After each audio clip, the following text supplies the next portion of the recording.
There's been quite a lot going on in the state of Queensland this week, and the embattled Labor state government, headed by Premier Stephen Miles, is not really liking any of it.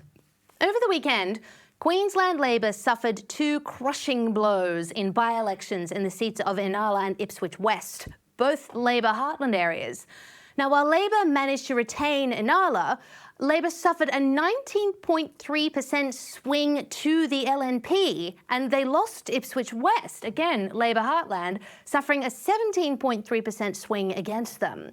Not only that, there are dramas on the Brisbane 2032 Olympics front, thanks to Stephen Miles' backflip on rebuilding the Gabba Stadium, which he announced soon after the by-election results. So, how does all of this stack up in the lead-up to the Queensland state election later this year? Joining me to discuss all of that and more is Pauline Hanson's Chief of Staff and One Nation candidate for the seat of Keppel, James Ashby. James, fantastic to have you here. How have you been this week? Beautiful. And the weather's lovely up here in central Queensland. You should consider a move, Daisy. Well, it certainly does look absolutely delightful. I can imagine that lovely breeze rushing across my face. I'm very jealous.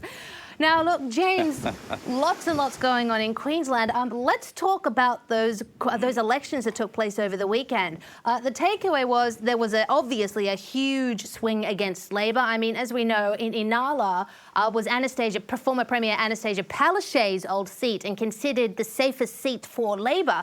Well, do you think this will put Labor on the back step heading into the state election?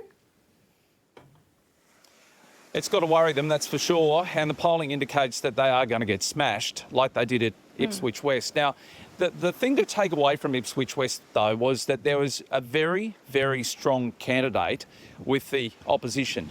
And Darren Zano's been a very long friend of Pauline Hanson's and mine for many years. I know he's very conservative. He was a very tough one to go up against. We had Mark Bone running for us there in Ipswich West. But to see the smashing they copped even in Inala, which is the former Premier's seat, was just baffling to think that Labor are that on the nose in Queensland, and that if it's happening down in the southeast, they're really going to cop it further north you go.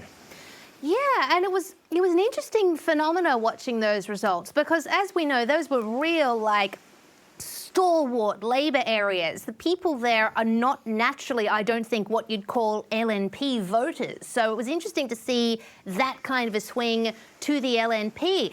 Do you think now Labor are so on the nose, it's more about, protest voting or anyone except Labor to people who are that fed up?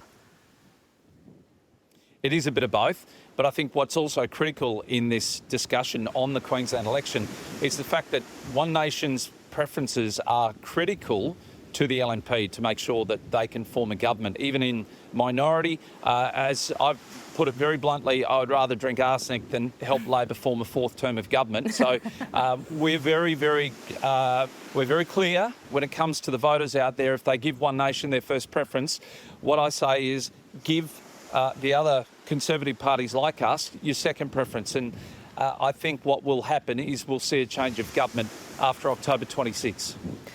I really do hope you're right, because I'm very, very sick of this mob. They've caused the state a lot of grief, just generally, and certainly during the COVID years, they caused my family and countless other families an awful lot of pain. So I would be very, very happy to see them go. And you mentioned further north, and of course that's where your campaign is. You're campaigning for the seat of Keppel. What's your feeling on the ground there? You're right in the midst of it. What are people saying to you about this Labor government?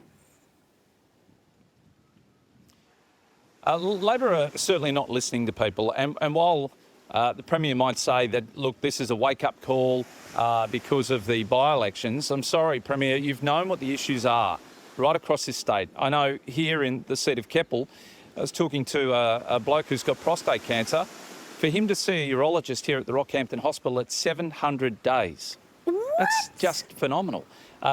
700 days. If you want to see a urologist in the Rockhampton Hospital, that's how long you've got to wait. I've spoken to people with heart conditions who are saying they've been forced to wait 1 year.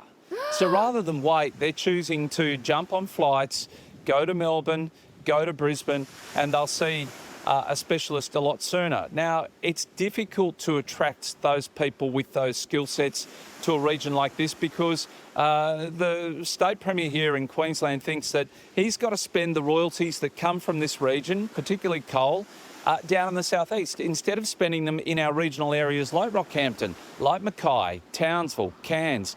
That would make life easier to draw professionals, particularly in the hospital system, to an area like ours. So these are the issues that we're dealing with, and instead the Premier has been focused on things like an Olympics and where a stadium goes. They've been worried about a voice to Parliament, and in this state they've legislated treaty, none of which is going to make the lives of Queenslanders any better. So these are the problems that we're facing. This is why the Premier's done so poorly, not just down south in the by-elections, but he's going to do very poorly across the rest of Queensland. Gosh, do you reckon that Labor might have a better chance of winning if they actually get rid of Stephen Miles and put someone else in the leadership? I mean, Palaszczuk was very on the nose by the end of her tenure. Stephen Miles is very much associated with her. Would they stand a better chance with another leader? Well, I don't think they've got anyone else. Yeah. That is the biggest problem. Every Yes, other minister has failed. So why allow any more to fail up? You know, Stephen Miles has been there right beside the Premier for the entire time she was leader of Queensland. And so he has to take as much responsibility, shoulder the blame as much as she did. And I think he's going to get walloped. Well, he deserves a good walloping, metaphorically speaking.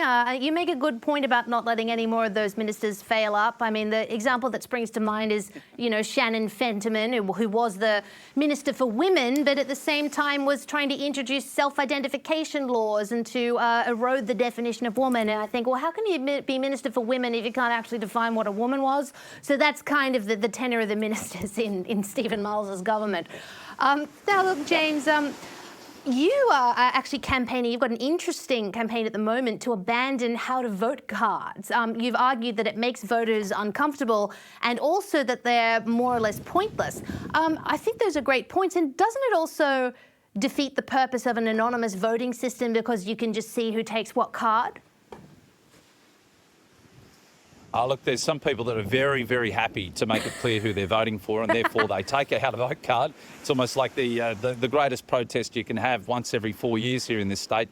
But the issue that I see with a lot of these how-to-vote cards is when you're approaching a polling booth, you are mobbed.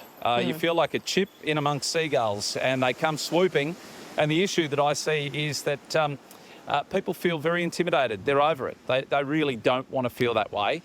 So the mere fact that in Gladstone, which was a local council seat here, they actually made a decision on council to leave one polling booth where you weren't allowed to hand out how-to-vote cards. And guess what? The number of people that went to that polling booth increased. So that tells me a lot about how Queenslanders feel at election time. They don't want to be mobbed. They don't want to be told who to vote for. Most people walk into a polling booth with a pretty clear understanding of who they're going to vote for. Yeah, and it's interesting in Australia, which is a country that has compulsory voting, even the most politically apathetic pay attention. Usually I find when it comes to elections, they think, well, I've got to vote, so I might as well, you know, just watch the news. Perhaps, yeah, as you say, do Australians really need that amount of help with their preferences? No. And I've changed my mind over time, Daisy, here. I used to think compulsory voting was crucial. I thought that it was great for democracy. I thought it was, you know, something that we should be encouraging every Australian to do. But as time goes on and I see some of these people turn up to polling booths, if you don't know who you're going to vote for, perhaps you shouldn't have turned up and voted in the first place. There are so many people disengaged with politics, and I can understand partially why they're that way. But, you know, honestly, if you haven't made your mind up before you walk into that polling booth and you're relying on a piece of paper, perhaps you're not the kind of person that should be voting in the first place. That is an absolutely excellent point. And I sort of sit on the fence when it comes to compulsory voting. I can see the sort of the for and against arguments, but you do make an extremely good point.